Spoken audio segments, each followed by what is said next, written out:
अस्सलामुअलैकुम नाज़रीन, मैं मोहम्मद असलम हुसैन सियासत की ख़बरों में आप सबका इस्तकबाल करता हूँ। आज 25 मार्च 2025 है। इस्लामिक तारीख़ के हिसाब से आज 24 रमज़ान मुबारक 1446 हिजरी है। पेश है आज की कुछ अहम खबरें। डेमोक्रेसी में रहते हुए हर एक को किसी भी बात पर अपना रद्दअमल जाहिर करने का पूरा इख्तियार है, लेकिन इन दिनों डेमोक्रेसी होते हुए भी किसी को कुछ बोलने का हक नहीं है। अगर वो हुकूमत के खिलाफ बोलता है तो उसे बादशाह के खिलाफ बोलने का अंजाम भुगतना पड़ता है। इसी तरह का वाक़या इन दिनों महाराष्ट्र में चल रहा है। हुकूमत पर तनकीद और अपनी जुर्रतमंदी के लिए मशहूर stand up comedian Kunal Kamra के ताज़ा वीडियो ने पूरे मुल्क में धूम मचा दी है। एक तबका जहां इनकी बेबाकी की दाद दे रहा है तो वहीं दूसरा तबका अपने लीडरान के खिलाफ इनके तंज पर चिरागपा है। कबल मुंबई के खार में वाक़ एक होटल में हुए इनके शो का वीडियो गुज़िश्ता रोज़ कामरा ने यूट्यूब पर जारी किया तो हंगामा मच गया। वीडियो में उन्होंने साबिक़ वज़ीर-ए-आला महाराष्ट्र एकनाथ शिंदे की उद्धव ठाकरे से अलहदगी पर तंज व मजाक करते हुए एक गाना पेश किया, जिसमें शिंदे का नाम लिए बगैर इन्हें गद्दार कहा गया। इस पर ना सिर्फ ये कि शिव सैनिकों ने कानून हाथ में लेकर खार में उस होटल में तोड़फोड़ मचा दी जहां शो हुआ था, बल्कि असेंबली में भी यह मामला पूरी शिद्दत से उठाया गया। महाराष्ट्र कानून साज असेंबली और कौंसिल दोनों में कामरा के वीडियो का मामला गूंजा। कुणाल कामरा को शो के वक्त ही अंदाजा था कि इस पर हंगामा मचेगा। शो के बाद उन्होंने आइन का मसूदा दिखाते हुए कहा था कि यह किताब इन्हें बोलने की आज़ादी देती है। आइन का मसूदा इन्हें बोलने की इजाज़त तो देता है, लेकिन हुकूमत को भी कुछ बोलने की इजाज़त नहीं दे रही है और आज़ादी इजहार राय के हक पर रोक लगाने की कोशिश कर रही है। नाज़रीन, इन सब पर आपकी क्या राय है, कमेंट के जरिए ज़रूर बताइएगा। मुंबई के धारावी में रास्ते पर पार्क किए गए सिलेंडर ले जाने वाले एक ट्रक में पीर की रात देर गए अचानक आग लग गई और इसके बाद इसमें रखे गए सिलेंडरों में एक के बाद एक दीगर धमाका होने लगा। तक करीब 13 सिलेंडरों में धमाका हुआ है। धमाके की आवाज़ काफ़ी दूर तक सुनी गई। इस आतिशबाजी की वजह से कई गाड़ियों को नुकसान पहुंचा। 8 फायर ब्रिगेड की गाड़ियां और 10 वाटर टैंकर आग पर काबू पाने की कोशिश में मसरूफ हैं। इस हादसे से इलाके में अफरा तफरी मच गई। इलाके में ट्रैफिक निज़ाम दरहम बरहम हो गया। आग लगने और धमाके के साथ आसपास के खड़ी 5 से 10 गाड़ियां जलकर खाकस्तर हो गई। अभी तक किसी किस्म के जानी नुकसान की कोई खबर सामने नहीं आई, लेकिन बड़े पैमाने पर माली नुकसान होने का अंदेशा है।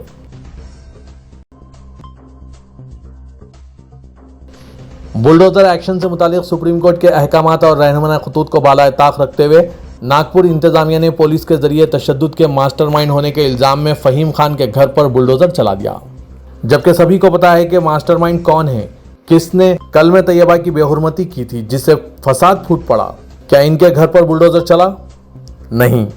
महाराष्ट्र के वज़ीर-ए-आला देवेंद्र फडणवीस की धमकी के बाद की गई इस कार्रवाई के दौरान ही हाईकोर्ट से रुजू किया गया, जिसके बाद कोर्ट ने फौरी तौर पर इस पर रोक लगा दी। तब तक फ़हीम खान का मकान मलबे की ढेर में तब्दील हो चुका था, जबकि साथ ही मुलजिम यूसुफ शेख अब्दुल हफीज शेख, जिसका इन्हदाम जारी था, इनका कुछ हिस्सा बच गया। सुप्रीम कोर्ट के वाज़ेह अहकामात की खुली खिलाफ वर्जी पर वज़ीर-ए-आला महाराष्ट्र देवेंद्र फडणवीस पर शदीद तनकीदें हो रही है। अदालत ने अगली समाअत से कबल इस मामले में नागपुर इंतजामिया से जवाब तलब किया है। जवाब तलब करने से अब क्या होगा? नाज़रीन, इन सब पर आपकी क्या राय है, कमेंट के जरिए ज़रूर बताइएगा। सुप्रीम कोर्ट ने उत्तर प्रदेश में बुलडोजर राज पर सख्त बरहमी का इजहार करने के साथ हुक्काम को घरों को बनाकर देने का हुक्म जारी किया था, जिसके बाद आज अचानक टर्न ले लिया गया और हुक्काम के लिए नरमी का मुजाहरा करते हुए अर्जी गुजारों को अपने खर्च पर मकानात की तामीरनों की इजाज़त दी।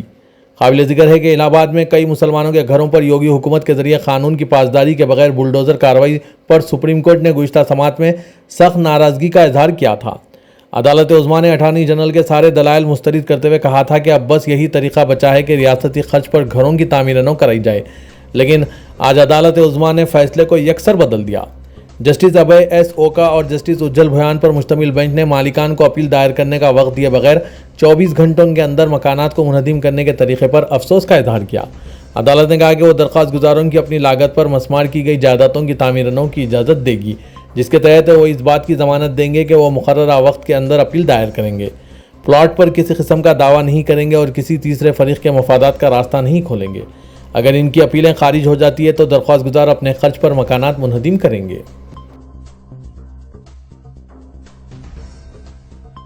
शाही जामा मस्जिद संभल के सदर जफर अली की गिरफ्तारी के खिलाफ वकला ने सख्त एहतजाज दर्ज कराया और नारेबाजी की। वकला ने पेन डाउन हड़ताल करके अपना एहतजाज दर्ज कराया। इस बीच जफर अली को मुरादाबाद जेल मुंतकिल कर दिया गया। इनके खिलाफ इस कार्रवाई को इनके इस बयान की सज़ा के तौर पर देखा जा रहा है, जिसमें उन्होंने इल्ज़ाम लगाया था कि संभल तशद्दुद में जितने लोग मरे हैं सबको पुलिस ने मारा है। जेल मुंतकली के वक्त भी उन्होंने अपने इसी बयान को दोहराया और चिल्लाकर कहा कि मैंने पोल खोल दी, इसीलिए मुझे फंसाया जा रहा है। जफर अली ने कहा कि तशद्दुद के बाद चूंकि उन्होंने प्रेस कॉन्फ्रेंस की थी, इसलिए इन्हें फंसाया जा रहा है। जफर अली जो एडवोकेट हैं और मुकामी अदालत में ही प्रैक्टिस करते हैं, इनकी गिरफ्तारी के खिलाफ पेन डाउन हड़ताल करते हुए वकला ने पुलिस के खिलाफ नारेबाजी की। संभल सिविल जज कोर्ट के सीनियर वकील शकील अहमद ने कहा कि जफर अली एक सीनियर वकील है, पुलिस ने गलत तरीके से गिरफ्तार किया है, इनके खिलाफ कोई FIR नहीं है, क्या नामालूम तरीके से चालान किया गया, ये पुलिस इंतजामिया का गलत इकदाम है। जफर अली हमारे सीनियर वकील है, इसलिए ज़िले के तमाम वकला इनके साथ हैं। अगर पुलिस का यह जुल्म जारी रहा तो पूरी रियासत और मुल्क में ये सूरत हाल पैदा हो जाएगी और पूरी रियासत के वकला इनके साथ हैं। वादरे के शाही जामा मस्जिद संभल के सदर जफर अली ने संभल तशद्दुद में जितने लोग मरे सबको पुलिस ने मारा है कहा था। सिर्फ अपने इजहार राय पर इन्हें गिरफ्तार किया गया और इनके ऊपर दफात लगा दिए हैं, लेकिन अब तक कोई सियासी लीडर इनको बचाने के लिए आगे नहीं आया। हालांकि मुस्लिम सियासी लीडर उत्तर प्रदेश में कई एक हैं, लेकिन अब तक कोई रद्दअमल सामने नहीं आया है।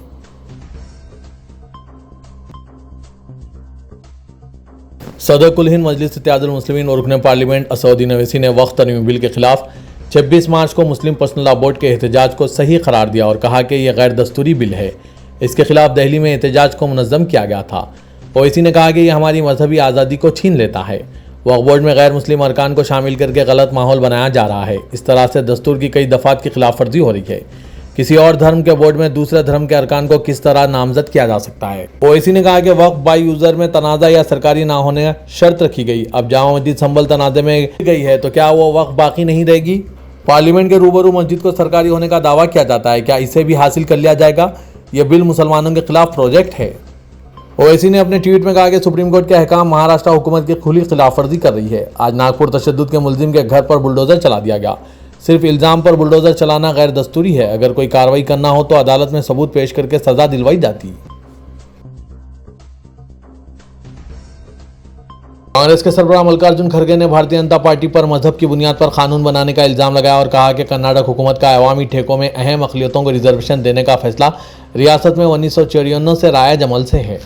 उन्होंने इल्जाम लगाया कि बीजेपी ज़ेर क़यादत हुकूमत बदउनवानी के मामलात को छुपाने की कोशिश कर रही है। बीजेपी मजहब की बुनियाद पर कानून बना रही है। हमने कभी मजहब की बुनियाद पर रिजर्वेशन नहीं दिया। खड़गे ने कहा कि बगैर किसी वजह के आज इस मसले को उठाकर हुकूमत अपने बदउनवानी के मामलात को छुपाना चाहती है। हमारी कांग्रेस पार्टी और कर्नाटक में दीगर पार्टियों ने मिलकर 1954 में शुरू हुए रिजर्वेशन को कबूल किया और रिजर्वेशन तब से है, आज तक जारी है। लेकिन इसका मसला क्या है, खड़गे ने ANI से बात करते हुए ये बात बताई। समाजवादी पार्टी के सरबराह अखिलेश यादव ने उत्तर प्रदेश की बीजेपी हुकूमत को हदफ तनकीद बनाते हुए कहा कि बीजेपी हुकूमत ने 8 साल में उत्तर प्रदेश को बर्बाद कर दिया है। साबिक़ वज़ीर-ए-आज़म ने कहा कि उत्तर प्रदेश में हर तरफ सवाल ही सवाल है। बहन बेटियां और ख़वातीन महफूज नहीं, नाइंसाफ़ी, जुल्म व ज़्यादती शबाब पर है। बीजेपी ने 8 साल में उत्तर प्रदेश को जंगल राज में तब्दील कर दिया है। कत्ल, लूट, ख़वातीन के खिलाफ वाक़यात में लगातार इजाफा हो रहा है। जम्मू कश्मीर के वज़ीर आला उमर अब्दुल्ला ने वक्फ तरमीम बिल के खिलाफ मुस्लिम पर्सनल लॉ बोर्ड के एहतजाज के ताल्लुक से कहा कि एक मखसूस तबके को निशाना बनाया जा रहा है, इससे तनाव तो होगा ही। वक्फ तरमीम बिल के खिलाफ मुजाहिरों के बारे में सहाफ़ियों से गुफ्तगू करते हुए उमर अब्दुल्ला ने कहा कि एक ही मज़हब को निशाना बनाया जा रहा है जो दुरुस्त नहीं है। अलाउद्दीन उन्होंने कहा कि हर मज़हब का अपना दायराकार और फलाही काम होता है। सिर्फ एक मजहबी तबके को निशाना बनाना गलत है और इससे सिर्फ कशीदगी बढ़ेगी। वादरे के एक रोज़ कबल ही all India Muslim personal law board ने मुजवज़ा वक्फ तरमीम बिल के खिलाफ मुल्क के एहतजाज का ऐलान किया था। मुस्लिम पर्सनल लॉ बोर्ड के सेक्रेटरी मोहम्मद वक़ारुद्दीन लतीफ़ी की तरफ से जारी करदा एक बयान में कहा गया है कि 17 मार्च को दिल्ली में ज़बरदस्त और कामयाब एहतजाज के बाद AIMPLB ने मुजवज़ा वक्फ तरमीम बिल के खिलाफ मुल्क के एहतजाज का ऐलान किया है। तमिलनाडु के वज़ीर आला MK स्टालिन ने कहा है कि DMK सियासी खतरात से मुसलमानों का तहफ़्फ़ुज़ करती रही है और इनके हुकूक़ का तहफ़्फ़ुज़ करती रहेगी। हुक्मरान पार्टी की अक़लियती शाख के ज़ेर एहतमाम एक दावत इफ्तार से खिताब करते हुए स्टालिन ने कहा कि DMK हर इस पॉलिसी या कानून की मुखालिफत करेगी जिसके ज़रिए मुसलमानों को निशाना बनाया जाएगा। स्टालिन ने कहा कि जब CAA पेश किया गया DMK ने इसकी मुखालिफत की क्योंकि CAA मुसलमानों के खिलाफ था, लेकिन AIADMK अरकान पार्लियामेंट ने इसकी तायद की। उन्होंने कहा कि साबिक़ चीफ मिनिस्टर पलानी स्वामी ने कहा था कि CAA से एक भी मुसलमान मुतासिर नहीं होगा। अक़लियतें इस दगाबाजी के लिए इन्हें कभी माफ़ नहीं करेंगी। तेलंगाना काबीना में तौसीर प्रदेश कांग्रेस आमिला की तश्कील और नामजद ओहदों पर तकर्रुरात जैसे उमूर पर कांग्रेस हाईकमान ने आज तेलंगाना कायदीन से मुशावरत की। तेलंगाना के वज़ीर आला Revanth Reddy, deputy chief minister Mallu Bhatti Vikramarka, सदर प्रदेश कांग्रेस महेश कुमार गौड़ और वजीर आपाशी उत्तम कुमार रेड्डी ने आज रात नई दिल्ली में कांग्रेस हेडक्वार्टर इंदिरा भवन में सदर कांग्रेस मल्लिकार्जुन खड़गे, कायद अपोजिशन राहुल गांधी और जनरल सेक्रेटरी एआईसीसी केसी वेणुगोपाल से तकरीबन 1.5 घंटे तक बातचीत की। मौके पर तेलंगाना इंचार्ज मीनाक्षी नटराजन भी मौजूद थी। बहुत वज़राए के मुताबिक पार्टी हाईकमान ने काबीना की 6 मखलूआ नशिस्तों पर समाजी इंसाफ के मुताबिक नुमाइंदगी का फैसला किया है। इम्कानी वज़रा के नामों के बारे में तेलंगाना कायदीन की राय हासिल की गई। उनको कतई मंजूरी हाईकमान देगा, जिसके बाद तकरीब हलफबरदारी होगी। प्रदेश कांग्रेस की आमिला की जल्द तश्कील और नामजद ओहदों पर तकर्रुरात का फैसला किया गया ताकि पार्टी कायदीन में नाराजगी दूर की जा सके। बताया जा रहा है कि राहुल और खड़गे ने बीसी तहफ़्फ़ुज़ात और एससी जुमराबंदी के अलावा इंतखाबी वादों की तकमील के बारे में मालूमात हासिल की। ज़राए के मुताबिक काबीना में जल्द तोसी की जाएगी, ताहम बाज़ वज़रा या उनके खलमदानों में तब्दीली के इम्कानात का भी जायज़ा लिया गया। बाद में मीडिया के नुमाइंदों से बात करते हुए महेश कुमार गौड़ ने कहा कि तमाम उमूर के बारे में अनकरीब फैसले किए जाएंगे।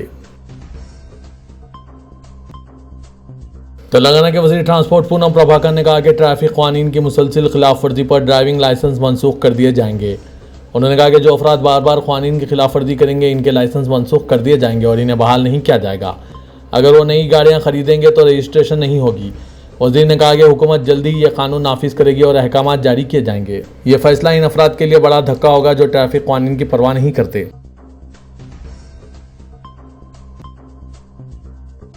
कांग्रेस पार्टी ने वोटर शिनाख्ती कार्ड को आधार कार्ड से मरबूत करने से मुतालिक एक्शन कमीशन के फैसले का खैरमकदम किया। वोटर शिनाख्ती कार्ड को आधार से मरबूत करते हुए इंतखाबी धांधलियों को रोकने में मदद मिलेगी। प्रदेश कांग्रेस कमेटी के जनरल सेक्रेटरी और लोकसभा हल्का हैदराबाद के इंचार्ज मोहम्मद फिरोज खान ने इलेक्शन कमीशन के फैसले का खैरमकदम किया और कहा कि उन्होंने सबसे पहले यह मसला उठाया था और इलेक्शन कमीशन ने नुमाइंदगी की थी कि वोटर शिनाख्ती कार्ड को आधार कार्ड से मरबूत किया जाएगा। फिरोज खान ने हल्के लोकसभा हैदराबाद और ख़ासतौर पर हल्के असम्बली नामपल्ली की फहरिस्त राय दहिंदगान में धांधलियों की निशानदेही की और हज़ारों की तादाद में ऐसे नामों की लिस्ट तैयार की जो बेकायदगियों के साथ शामिल किए गए। फर्जी एड्रेस और फर्जी नामों के साथ नामों को फहरिस्त में शामिल किया गया। फिरोज खान ने कहा कि कांग्रेस पार्टी की तवील जद्दोजहद आखिरकार रंग लाई और इलेक्शन कमीशन ने आधार से मरबूत करने का फैसला करते हुए इस बात को तस्लीम किया है कि फहरिस्त राय दहिंदगान में खामियां हैं। तेलंगाना के वज़ीर आला रेवंत रेड्डी आइंदा माह अप्रैल में जापान का दौरा करेंगे। तयशुदा शेड्यूल के मुताबिक अप्रैल के दूसरे हफ्ते में रेवंत रेड्डी जापान का दौरा करेंगे, जो 1 हफ्ते पर मुश्तमिल रहेगा। जापान में मुनक़िद होने वाले ओसाका वर्ल्ड एक्सपो 2025 में रियासती वज़रा के साथ शिरकत करेंगे। 13 अप्रैल को शुरू होने वाले इस दौरे में वज़ीर इंफॉर्मेशन टेक्नोलॉजी श्रीधर बाबू और आला ओहदेदार शामिल होंगे। 5 साल में एक मरतबा ओसाका वर्ल्ड एक्सपो का एहतमाम किया जाता है। मजलिस के फ्लोर लीडर अकबरुद्दीन अवैसी ने कानों को खुश करने के लतीफ़े के बाद आज असेंबली में मुतालबात ज़र के मबाहस में हिस्सा लेते हुए दोबारा लतीफ़ा गोई की। 2 फेंकों का एक लतीफ़ा सुनाते हुए ऐवान को ज़ाफ़रान ज़ार कर दिया। अकबरुद्दीन अवैसी ने कहा कि 2 बड़े फेंकू थे और वो देखते ही देखते बहुत मशहूर हो गए और हर तरफ इनके चर्चे होने लगे। एक मरतबा दोनों की इत्तेफाक से एक ही जगह मुलाकात हो गई। दोनों को अपनी अपनी सलाहियतों के जौहर दिखाने थे। पहला फेंकू ने कहा, हमारे बाप दादा के पास इतनी बड़ी ज़मीन है जहाँ बीज डालते डालते घर वापस आते थे, तब तक फसल तैयार हो जाती थी। ये सुनकर दूसरे फेंकू ने कहा कि ये तो कोई बड़ी बात नहीं है, हमारे बाप दादा के पास तो इतना बड़ा बम्बू था जिसके ज़रिए आसमान के तारों को एक जगह से दूसरी जगह और दूसरी जगह से तीसरी जगह हटाते थे। जब दूसरे फेंकू की ये बात पहले फेंकू ने सुनी तो इसी जलन महसूस हुई और इसने दूसरे वाले फेंकू से पूछा, मगर तुम ये तो बताओ तुम्हारे दादा इतना बड़ा बम्बू रखते कहाँ थे? तो पहले वाले फेंकू ने कहा, ताज्जुब है, तुम्हें नहीं मालूम, ये बम्बू तुम्हारे बाप दादा के खेत में रखते थे। इस लतीफ़े पर ऐवान में तमाम अरकान हंस पड़े। फिर अकबरुद्दीन अवैसी ने वजाहत करते हुए कहा कि यह सिर्फ तंज़ो मज़ाक के तौर पर मैंने कहा है, इस लतीफ़े से किसी से के कोई ताल्लुक़ नहीं।